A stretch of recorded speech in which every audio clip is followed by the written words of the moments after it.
BYOT. Bring your own tacos. Dick swinging.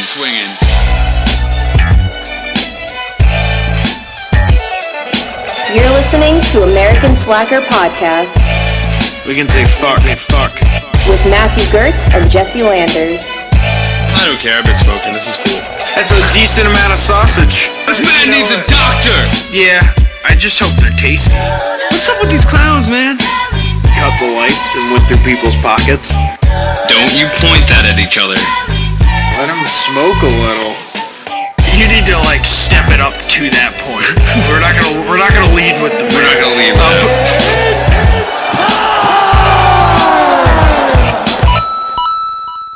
Welcome to American Slacker Podcast. As always, I'm Matt. And I am Jesse, and today we are joined by our lovely guest, Keith Stoeckeler. Hey guys, how you doing? Doing well. Thank you for coming on. Of course, man. Appreciate it. It's just by the title I was intrigued, so I'm looking forward to talking to you guys. Sweet. Glad to have you here. Now, can you tell our audience a little bit about yourself, some background info on you? Sure. I am basically based out of New York City. I live an hour east of the city, spent a number of years in the city.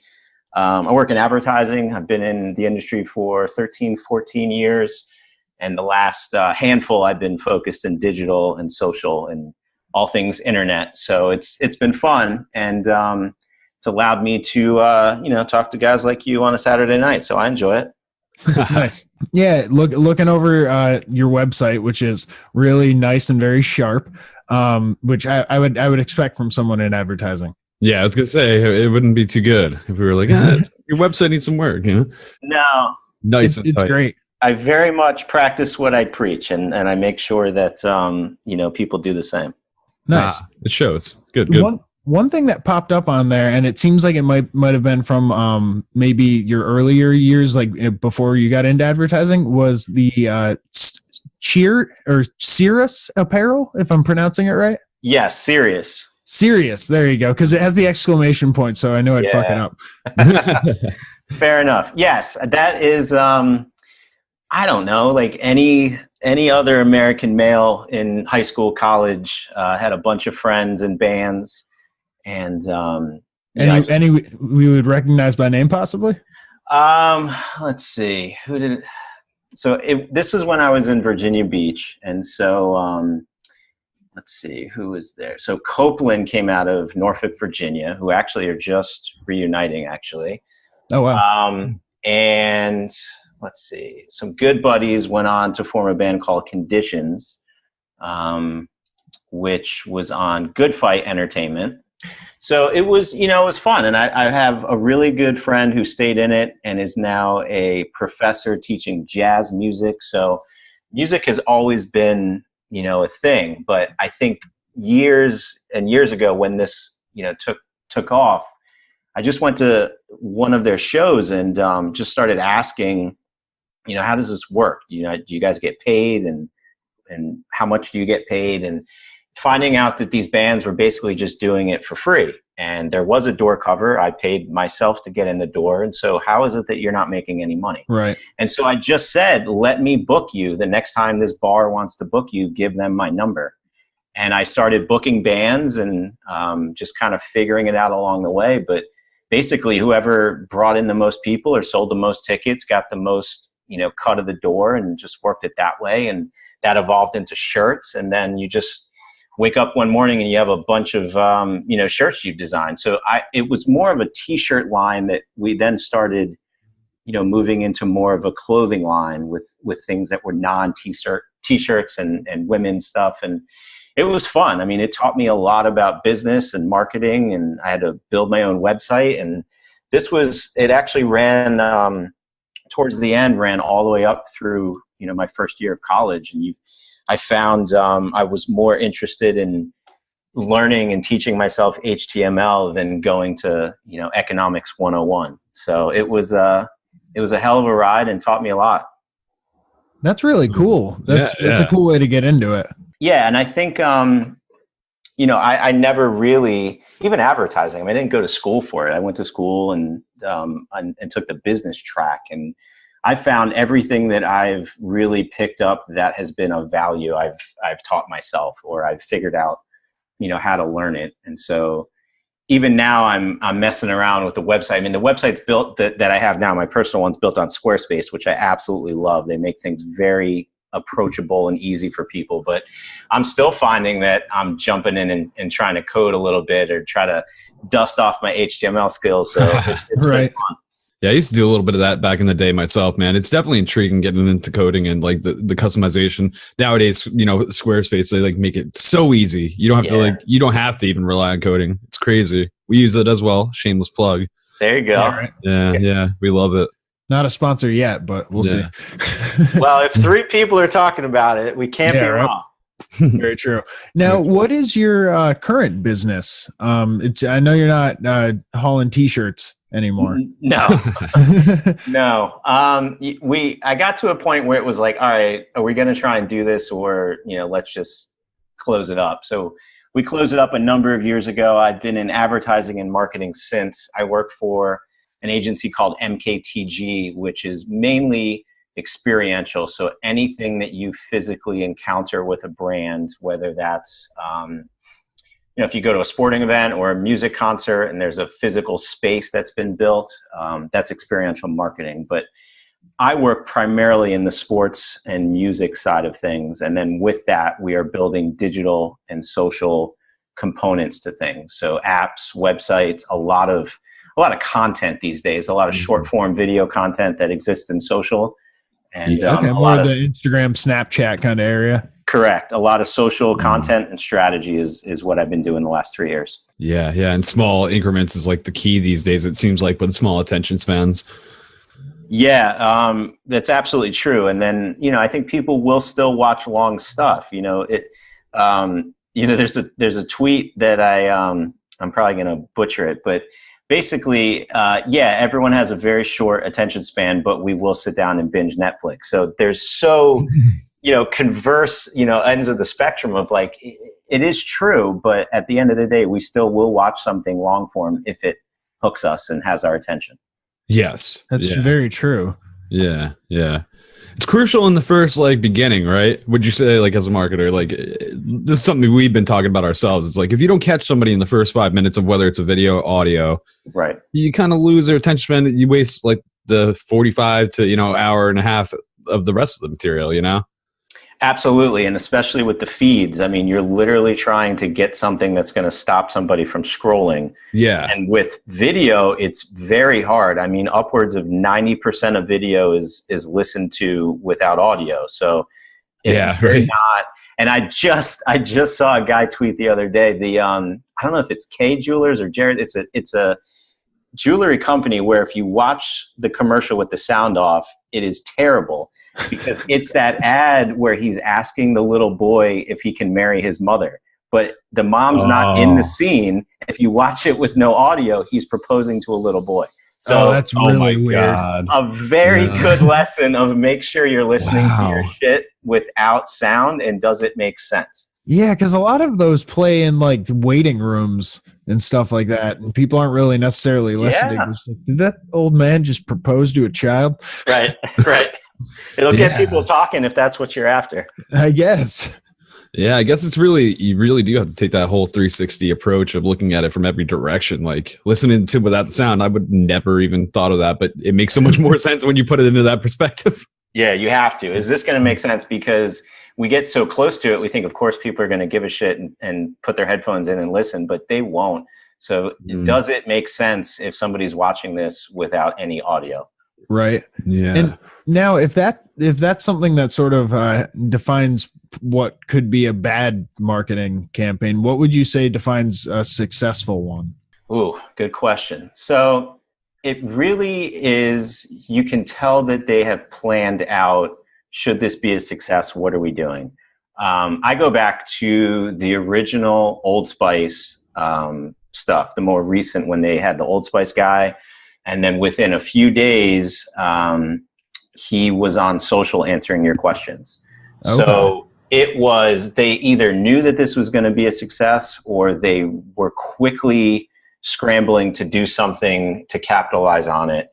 But for me, it has a bunch of different touch points. I think as marketers and as people that market within brands, we feel like consumers are going to take a very purposeful approach to our marketing, and that is not the case. You may have heard about a brand because you heard about me talking on this podcast, or I sent it to you, or we're out having drinks and I talked about it. People don't see a banner ad or a website, and that's their first entrance into your brand. So what defines good is really making sure that everything you're doing is very cohesive and holistic. And if I approach them on social, or if I see this on TV, I'm getting the same type of, I'm getting the intended outcome that a brand or a marketer wanted me to have. So you're just thinking about all the potential ways that consumer could come across your brand.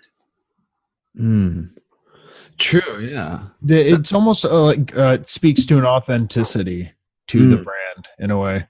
Yeah, which is a very big buzzword the last few years. I mean, everybody, purposeful, authentic.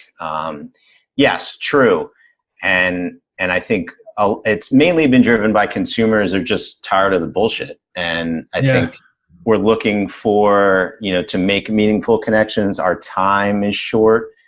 And we do want to make sure that those brands we're spending money with, are doing good things with it, like a brand like Tom's or Bombas socks, or they're giving back, they're doing something, and then for most consumers, especially the younger generation coming up now with the income that they have, they want to make sure they're spending it with brands who frankly want to do something good. Yeah, that makes sense. Yeah, there's a lot more ethics involved with it. Your decision, yeah. They may be buying off their bad behavior though too. Yes, there is something with that. It's like now I can litter. Yeah. Oh God. Let's hope not. Hopefully not. Now, were there any projects that you have worked on that were particularly hard to accomplish? Hard to accomplish. I remember working on Procter & Gamble, and really proud of the time I spent working with them. But some of the projects required me to work across time zones, which is very tricky. And the one thing,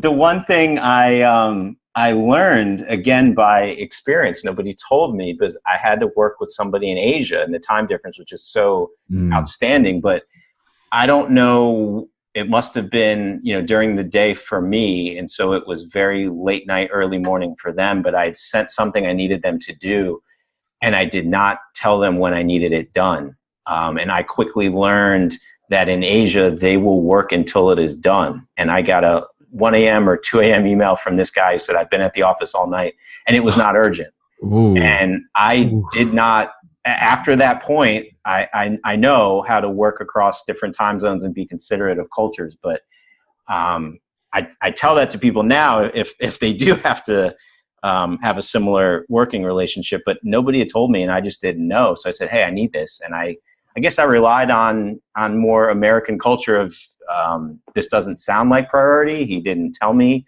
it was, urgent. Yeah. So I'll get it done when I can get it done. But this guy stayed in the office the whole night, and I felt terrible. Wow. Yeah. I would too. Yeah. Definitely. Yeah. It's like, I didn't mean to ruin the guy's night. No way. Yeah. You got that. He's like, oh shit, I got to go back to the office now. Yeah. He's out to dinner with his family or something. I don't know. He seemed like a young guy, if I remember, but that's still no excuse. And again, the lessons you learn as you're, just going about what you do for a living and figuring things out. Yeah, it's an important one. Yeah, definitely. Now, you're working with people in Asia. Do you often travel too? Because one of your hashtags that you champion is airport living. Yes. I, thankfully the last couple years, I haven't traveled as much, and that's out of choice. I had a daughter, she's 2 now. So I think I've been very purposeful of not traveling as much as I was. But yes, years ago, I was spending enough time in the airports. And when you're younger and you're getting certain levels of status with Delta, it becomes more of a game. And then as you get older, it just becomes very sad. when you're getting the notice of Delta Platinum or Delta whatever it is these days. So I've unobtainium. Yeah, whatever the medallion is at this point. So yeah, unfortunately or fortunately, I have done a good amount of traveling in the business, and but thankfully lately I haven't. But airport living is it's I saw you called it a zoo.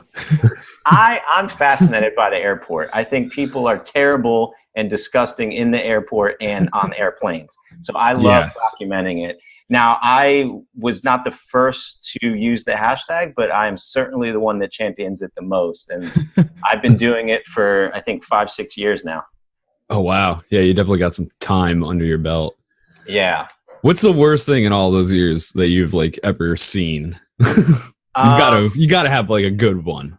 Yeah, no, the people that go barefoot in the terminal or on the plane, I think I knew it was going to involve feet. I knew it. I'm not like, I can't stand feet anyway, but the people that put them up, like if you're sitting in the seat against the window and you're putting your foot up on the person's armrest in front of you, I've seen that way too many times. God. You do that, I'm going to tickle you or I'm going to karate chop that foot. I'll decide in the moment. Depends who it is. That's two ends of the spectrum. What the feet look like. It is gross. And that's, I think, why I love and hate, championing this. I certainly share my own stuff, but it's gotten to the point where people send me content, quote unquote, if you even want to call it that. Oh, God. We're going to have to remember that next time we go on trips. Please do. Send it. Gems. Oh, my God. Yeah. Send it my way. Yeah, I got to say, like, I haven't encountered anything too crazy. Just like, the sandwich with too much onion inside the airplane. So the whole fucking trip, you're smelling like onion. It's like, but like, other than that, or like I had a guy fall aslepe and like kind of put his head on my shoulder one time. I was like, whoa, bro. But that's about it. You weren't about to be his pillow for the 4-hour flight or whatever? No, I can't do that. But I haven't had any feet incident. And that's good. Got to say thank you. No, that's good. You definitely make fast friends on an airplane. And I also think people just feel like they are flying in their own little bubble, especially with the food. There's just no consideration to anybody else on the plane. With all this negativity, have you seen anything that's given you hope? Like any type of kind act or anything in the airport that just like, you're like, they're not all bad. No, they're not all bad. The problem is I don't share anything positive with the hashtag airport living. What I have observed myself, reunions of people that long lost loves that have rejoined at the I always enjoy that. I've got to say, I enjoy the signs and stuff, when somebody's really happy to see somebody get off a flight. Welcome home from jail, Mom. Yeah, there it is. There it is. God. I don't know who's coming home from jail flying on an airplane, but that must have been some bad shit. Yeah. Oh, man. Yeah. Don't try and smuggle shit abroad. I've seen those shows. Yeah. So airport living is not necessarily the most positive of things, but it seems to be able to give you a laugh. I love it. It gives me a laugh because I think people feel so entitled when they're flying. I don't know if that's because they're paying a lot of money, but I think so. People, when they get delayed, it's like the worst thing that ever happened to them in their entire life. And the way that they tweet about it just makes me laugh. I know.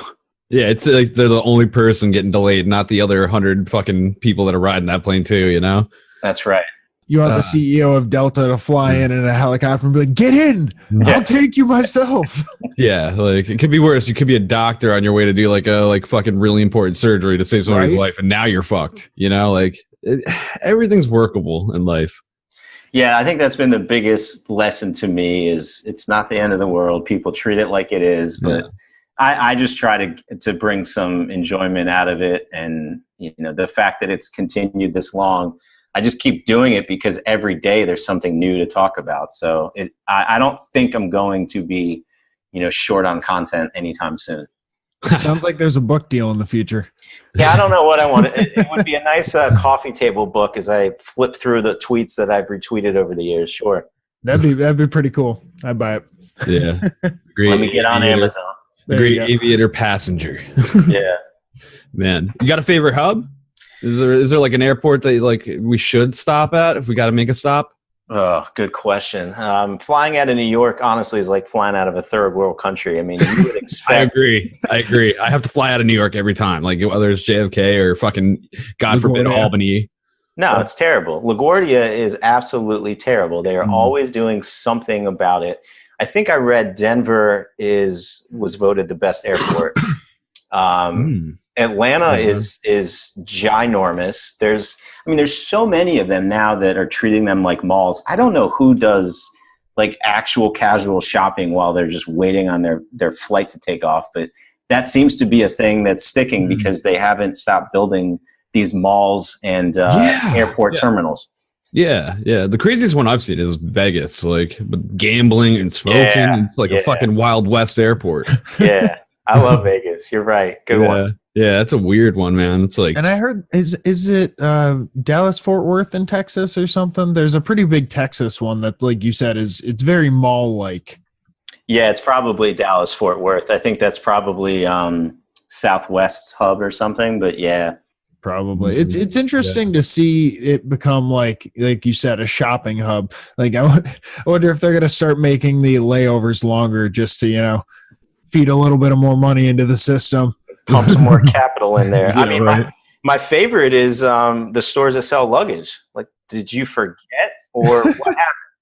Yeah, right? Like, what the fuck? Like, I mean, maybe they're appealing to the one person who busts their fucking zipper. Like, God forbid you bust your zipper. You're like, oh, I need a replacement on the spot. But it's like, how often does that happen? No, it's for all the extra shit that you're going to buy. There it is. With all the stores. Yeah. They're hopeful. Can't fit it in my luggage. So I got to buy a new baggage to go with it. Yeah, I don't get it. Yeah. Who knows, man? Airport's wild. We could talk about this for a long time. Is there anything that you would like say is a good tip in terms of, say you're stranded with a crazy layover or I don't know, the worst case scenario, like any tips to get people out of a sticky airport situation? Honestly, tweeting. For some reason, brands will just pay much more attention to you. You can get a lot more stuff done than trying to call a number when everyone else is trying to call and they're jamming up the phone lines. Definitely tweet is my biggest. And I also think a lot of airports start serving booze after 7 a.m. So just keep that in mind. Okay, that's a very good tip. That's my go-to, honestly. I hate flying, so I'm like, where's the nearest bar in this fucking place? That's right. I can get through this shit. Get a drink. I'm good to go. Now, here, this is a little bit off topic from airports, but your bio says that you're a cheeseburger addict. Yes. I actually have to cut down. It's that bad. So yeah. No. Oh man. Yes, I am. No. Are we talking like 3 a day? What's the damage here? It was a handful a week. I don't know if it was daily, but it was. Depends how big your hands are. Yeah. No. I am. I'm a big burger addict, so I'm trying to cut back. I'm trying to have like 2 or 3 a month, which has been a huge adjustment for me. But damn, I'm working on it. What's your favorite? Is it like chains, or are you more of a homemade, or like a everything? Even the location of where you are. I mean, I will go to bat for Shake Shack over In-N-Out. However, if I'm on the West Coast, time and place, In-N-Out is the shit. So it just depends on where you are. Shake Shack. Where is this located? Shake Shack. I've never been to one. There's some in the city. Where are you located? I'm upstate, yeah. Oh, all right. Near Albany. Yeah, when I go to the city, man, I'm like looking for like, I don't know, something unique. Usually it's like, ethnic, like Chinese, or maybe I'll go to Little Italy for some good Italian. Like I try to like seek out things. I get it. Yeah, so there's is like off the menu, really. There's a handful of them now in the city, but they have a location in Grand Central now. And they have 2 in JFK. Okay. I'm gonna have to check this. Yeah, next time we take the train in, Matt. Yeah, I'm gonna have to check this out. Yeah, In-N-Out was like fucking amazing. Like I went to the West Coast. This guy showed me fucking In-N-Out, and I was like, I love it. I love it. It's pretty good. I mean, they keep their shit simple, which is nice. I mean, that's their like whole marketing tool. It seems like they have their secret. True. But they've always just been burgers, fries, chilling on good old Americana, right? That's right. I know they pay their people very well. I know they train them very well. They hustle. Yeah, the They employees do. are always happy too. Yeah. Or at least they seem to be. Yeah. No, they do. They look out for each other. It was good. It's nice. Plus, I like going to some of these when I'm traveling. I like to grab a burger somewhere and see, what's their thing. I spent a few years in Minnesota, learned all about the Juicy Lucy, which is you stuff the cheese inside the burger. It's not on top. Oh, Jesus. And so you have, when it comes to your table, you have to give it like a few minutes. Otherwise, you're going to burn the shit out of your mouth. It is quite an experience. Huh. Damn. There's like a that's whole different. process. You have to like have patience and shit. Yeah. Yeah. Your mouth is watering and you have to set a Look at timer this until you sucker. can dig in. Makes it taste Look that at much that. better, I'm sure. Have you tried Whataburger?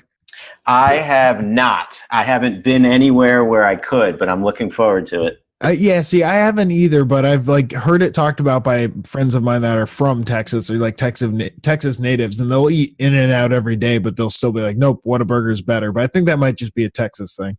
Yeah, see, so similar to you when you're coming into the city, when I go to Texas, it's barbecue, tacos. I'm seeking out what they're really known for, but I do need to make a trip to Whataburger for sure. That's definitely one of their staples along with the ribs. Oh, man.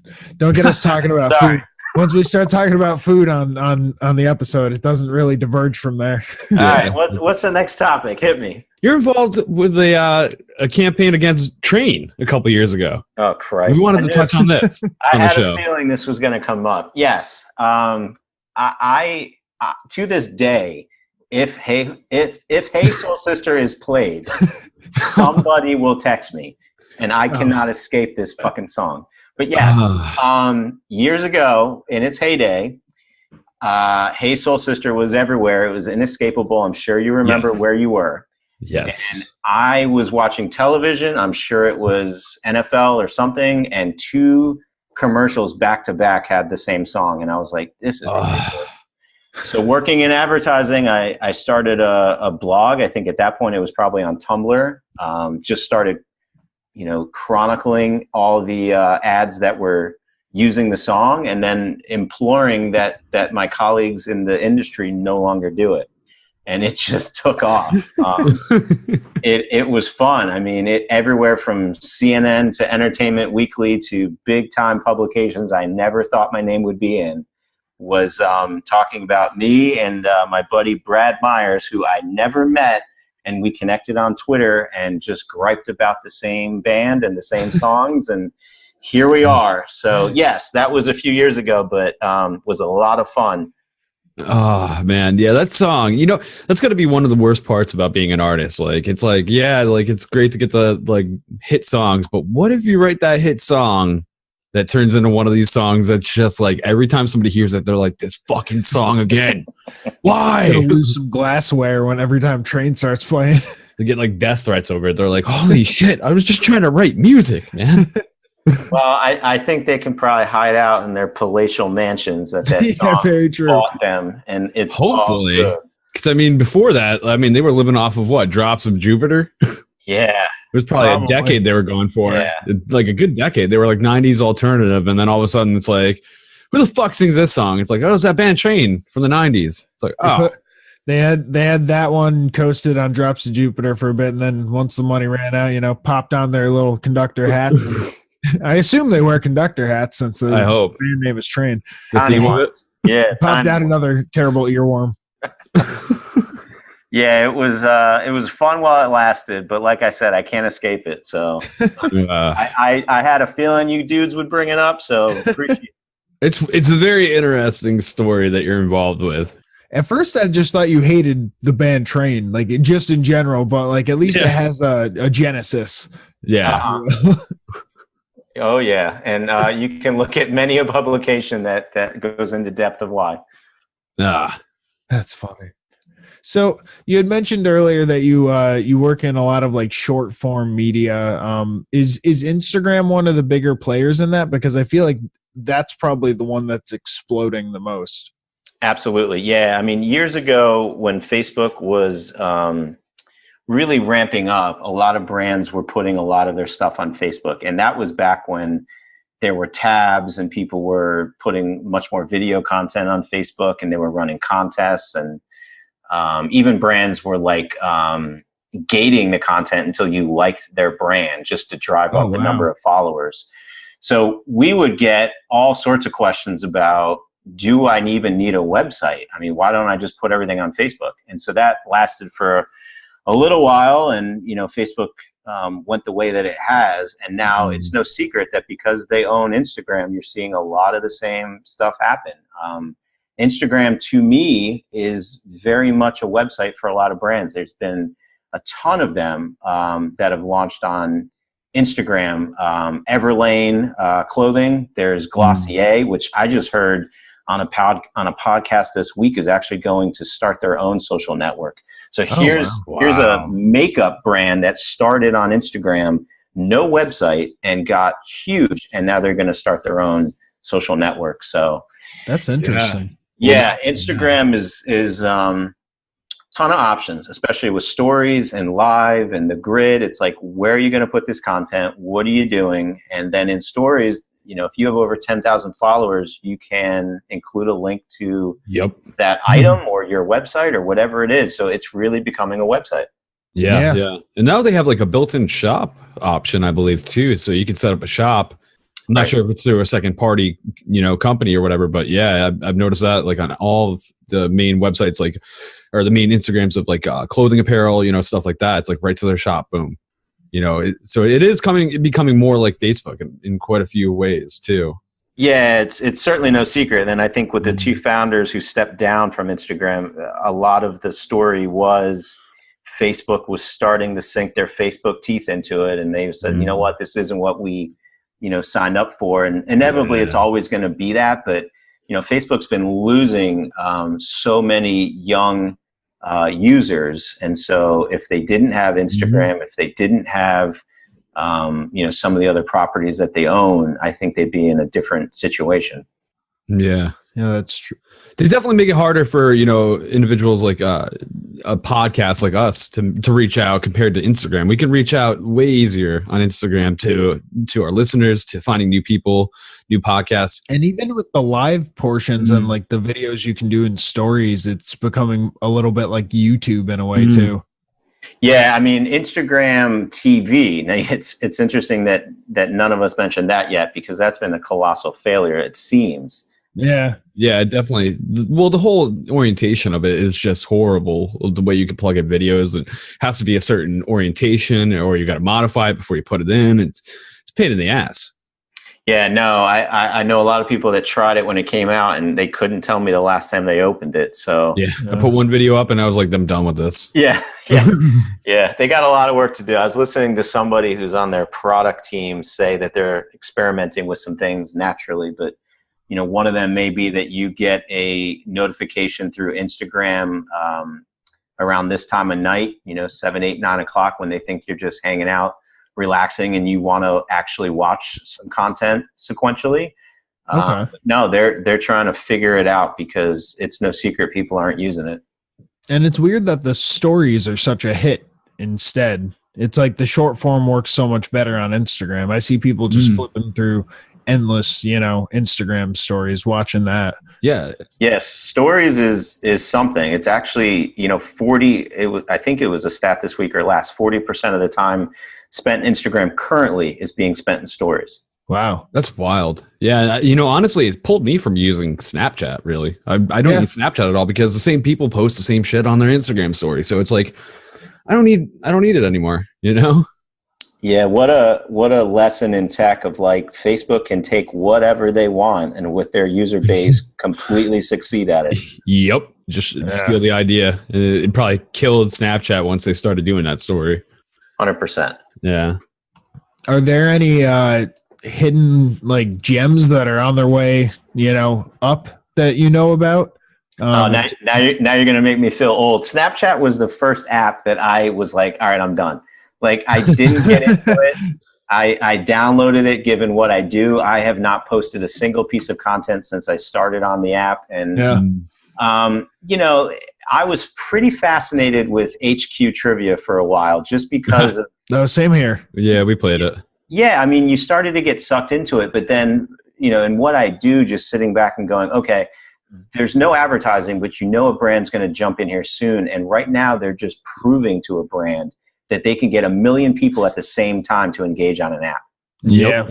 Yeah. Well, yeah, it's insane when you watch the People numbers. stuck around despite the technical difficulties they had from time to time too.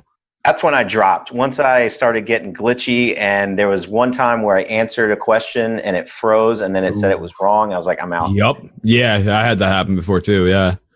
But it was fun. Yeah. It's definitely a really unique concept. I was I don't know who was telling me this. Somebody I know said that their mom plays it in their office and they all sit around, and if they don't know, they will yell it out, and each person will pick a different answer. And so you basically ensure that you're going to keep playing, and then they pool the winnings and they have like some pizza party or something. I thought it was very cute. I was thinking about that, because if you had enough phones and enough people, you could essentially put in every answer all the way up to the last answer. That was what it was. Get your 56 cents or whatever the fuck it is. You have to split it with 1,200 people. Very true. That's right. That's right.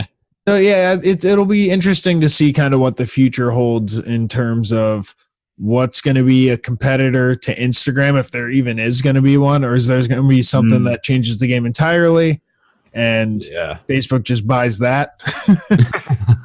Yeah, I think a lot of what I've been reading is whatever platform you've been on, but the fact that social network is no longer new, you no doubt have amassed a following somewhere, and so where it's really headed is taking this following into some curated, like Instagram. I've always said, because they were Facebook owned, I'm not very active in Instagram. Instagram to me is my personal life.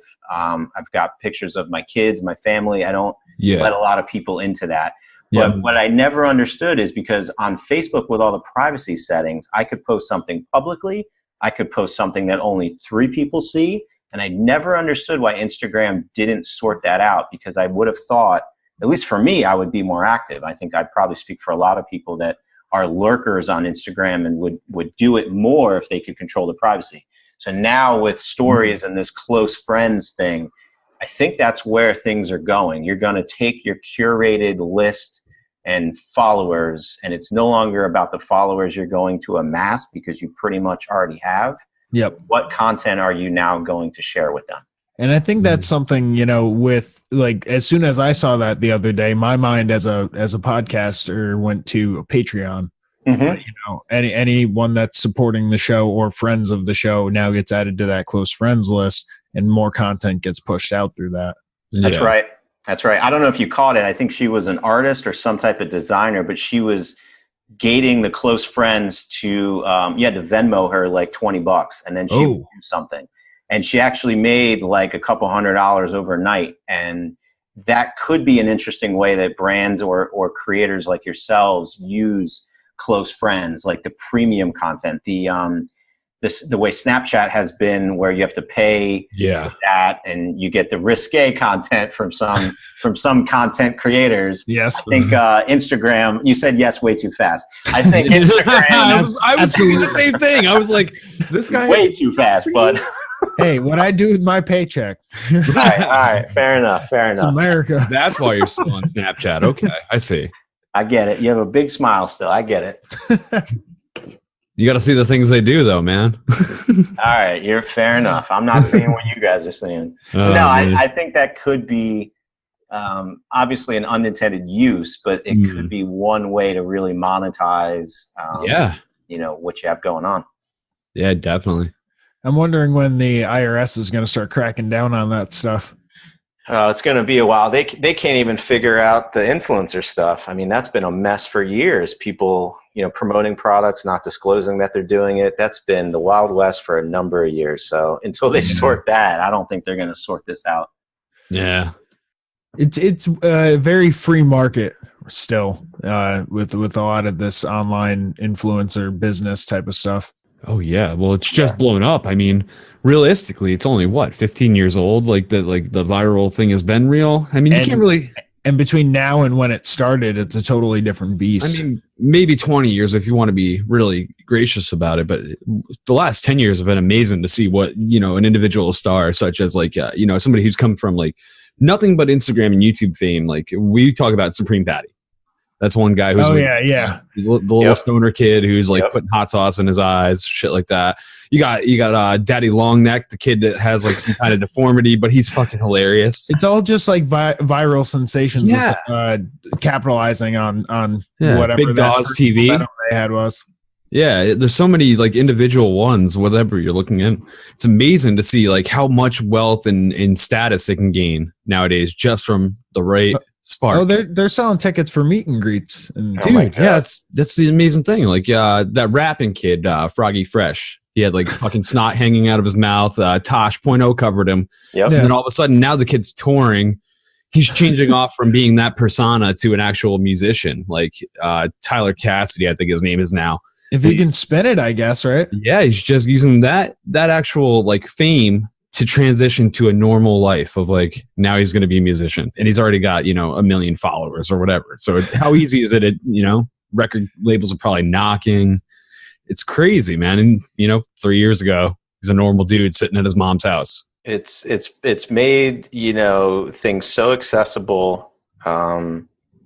Even the story of Justin Bieber, but now past YouTube, of like how you can be discovered, and it is overnight. But many of the I probably recognize half the names you guys just mentioned, and honestly, that is the only reason I follow WorldStar on Instagram, is so I can stay current. Absolutely. It's amazing. No other idea. You could have said a name like that, and I would have been like, no clue, guys. No clue. The leading headlines in internet news do come from WorldStar. 100%. Yeah. It's amazing how that site has just kept so many things relevant over the years, including itself. Yeah, it's a weird world we're living in terms of marketing and advertising, especially with just Instagram and people doing it on their own. You said that you didn't recognize some of the names that we had just said. There's people that my girlfriend talk about that apparently have millions of YouTube subscribers, and I have no fucking idea who they are. I don't. It's nuts. I mean, the number one YouTube earner this year is like a 7-year-old who reviews and unboxes toys. $22 million. Wow. That's crazy. Isn't that nuts? And then what's his face? Logan Paul goes through all he does, and he still, I think, is 14.5 million. He's in movies with like The Rock and shit. It's like, what the fuck? I don't get it. He's getting investigated for something that happened with a tiger down in LA. He's a real tiger? Yeah. He had like, I guess on his channel or something, he visited some dude who had a tiger, and now the police. I thought he was still recovering from the fucking suicide forest thing. No, that was apparently they put that in the YouTube Rewind 2018 where people were doing Fortnite dances in something that looked like the Suicide Forest. So apparently we're past that now. Oh God, I can't keep up with it these days, man. Yeah, seriously, it's tough to, especially. It's weird that all of this is sort of driven by 14-year-olds. It seems like. Yeah, it's amazing how the youth has accumulated a mass and has a voice.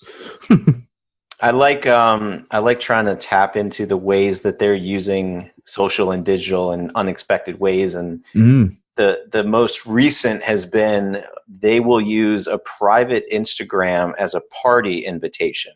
If you get accepted to the channel, you can come to the party.